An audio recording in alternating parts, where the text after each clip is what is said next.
اعوذ باللہ من الشیطان الرجیم بسم اللہ الرحمن الرحیم اللہم صلی علی سیدنا و مولانا محمد وعلی آلہ وصحبہ وبارک وسلم۔ السلام علیکم، آپ سب کو اپنے یوٹیوب چینل نیو آئیڈیاز میں خوش آمدید کہتا ہوں۔ امید کرتا ہوں کہ آپ سب لوگ خیر خیریت سے ہوں گے، اور اللہ پاک سے دعا ہے کہ اللہ پاک آپ سب کو اپنی حفظ و امان میں رکھے۔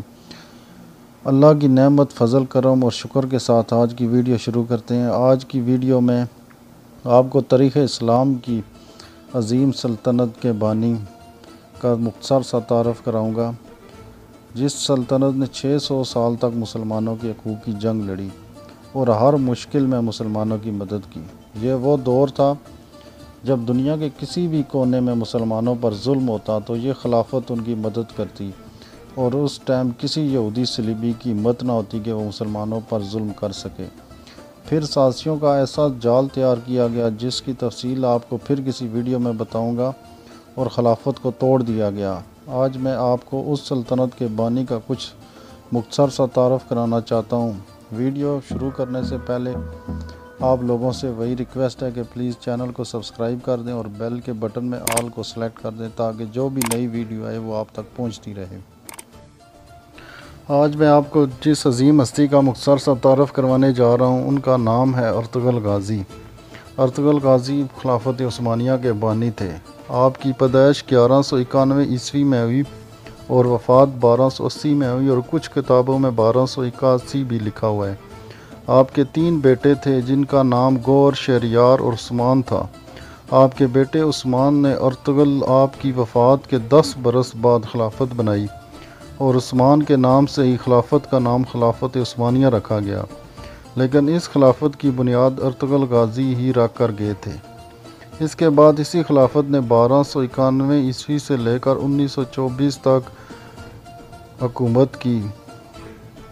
ان 600 سالوں تک ان ترکوں کی تلواروں نے امت مسلمہ کا دفاع کیا۔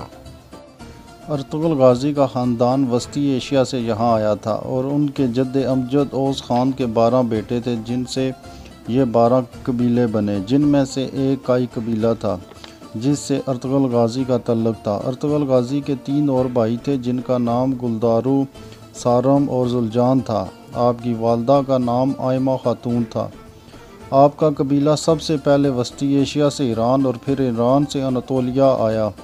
منگولوں کی یلغار سے بچنے کے لیے یہاں سلطان علاء الدین جو سلجوق سلطنت کے سلطان تھے، یہ سلجوق سلطنت ارسلان نے قائم کی تھی۔ سلطان علاء الدین کے سائے تلے یہ 12 قبیلے اوس خان رہتے تھے۔ اس کائی قبیلے کے چیف ارطغرل غازی بنے۔ ارطغرل کے والد کا نام سلمان شاہ تھا۔ سلمان شاہ بھی بہت بہادر اور رسول پسند انسان تھے۔ آپ کی اسی بہادری اور رسول پسندی کا سب سے زیادہ اثر ارطغرل پہ ہوا، اور ارطغرل اپنے باپ سلمان شاہ کے راستے پر چلتے رہے۔ 1232 میں جہاں سلطان صلاح الدین ایوبی کے پوتے العزیز کی حکومت تھی، سب سے پہلے ارطغرل نے العزیز سے دوستی کی، پھر سلطان علاء الدین کی بانجی علیمہ سلطان سے شادی کی، جس سے آپ کو 3 بیٹے پیدا ہوئے۔ ایوبیوں اور سلجوقوں کی آپس میں دوستی کروائی، صلیبیوں کے ایک مضبوط قلعے کو فتح کیا جو حلب کے قریب تھا۔ اس کے بعد ارطغرل سلطان علاء الدین کے بہت قریب ہو گیا۔ اس کے بعد جب منگولوں کی یلغار قریب آئی تو ارطغرل غازی نے منگولوں کے ایک بہت بڑے کمانڈر جنگجو نویان کو شکست دے دی۔ نویان منگول بادشاہ اوغتائی خان کا رائٹ ہینڈ تھا۔ اوغتائی خان کا بیٹا لاکو خان تھا جس نے بغداد کو روندا تھا۔ اسی نویان کو ارطغرل غازی نے شکست دی، اور پھر ارطغرل غازی اپنے قبیلے کو لے کر سوگت آئے، بالکل قسطنطنیہ کے قریب، اور وہاں بازطین کے اہم قلعے کو فتح کیا، اور یہاں تمام ترکوں کو گٹھا کیا، اور سلطان علاء الدین کے بعد ارطغرل سلطان بن گئے۔ تاریخ میں ارطغرل غازی جیسے جنگجو بہت کم ملتے ہیں، لیکن ہماری نسل ان کو جانتی نہیں۔ بہت بہادر جنگجو تھے۔ ہر جنگجو جو اسلام میں گزرا ہے، جس نے اسلام کے لیے کچھ نہ کچھ کیا ہے، اس کا روحانی پہلو ضرور ہے، اور اس کے پیچھے روحانی شخصیت ضرور ہوتی ہے جس کی ڈیوٹی اللہ پاک نے لگائی ہوتی ہے۔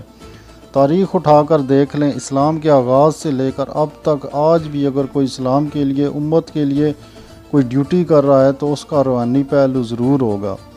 اس جنگجو ارطغرل غازی کے پیچھے اللہ پاک اور حضور صلی اللہ علیہ وسلم کے فیضان سے جس کی ڈیوٹی لگائی گئی تھی وہ شیخ محی الدین ابن العربی تھے، جو اندلس سے ارطغرل غازی کی مدد کو پہنچے تھے۔ یہ کوئی جذباتی بات نہیں ہے، یہ سب وہی سمجھ سکتا ہے جو روحانیت پہ یقین رکھتا ہو۔ جس کو یہ نور نہیں حاصل وہ اندھا ہے، اسے کچھ سمجھ نہیں آئے گی، جیسے سیکولر اور لبرل بریگیڈ ہے۔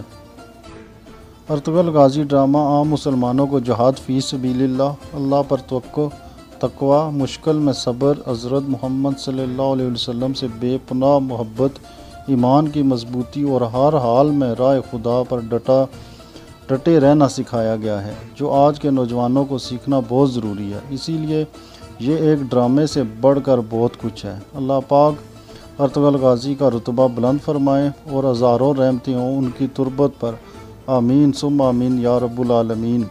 یہ تھی آج کی ویڈیو، امید ہے آپ لوگوں کو پسند آئی ہوگی، اور آخر میں سب سے گزارش ہے کہ اس ڈرامے کو لازمی دیکھیں، اس میں بہت کچھ سکھایا گیا ہے۔ اس ڈرامے کو دیکھتے ہوئے ایسا محسوس ہوتا ہے جیسے آپ اس زمانے میں پہنچ گئے ہیں، کیسے عظیم لوگ تھے، اللہ اور اللہ کے رسول سے عشق محبت کرنے والے، جہاد کرنے والے، اللہ پہ توکل کرنے والے۔ تو ایک دفعہ اس کو ضرور دیکھیں۔ تو ٹھیک ہے، ملتے ہیں نیکسٹ ویڈیو میں، تب تک کے لیے اجازت دیجیے۔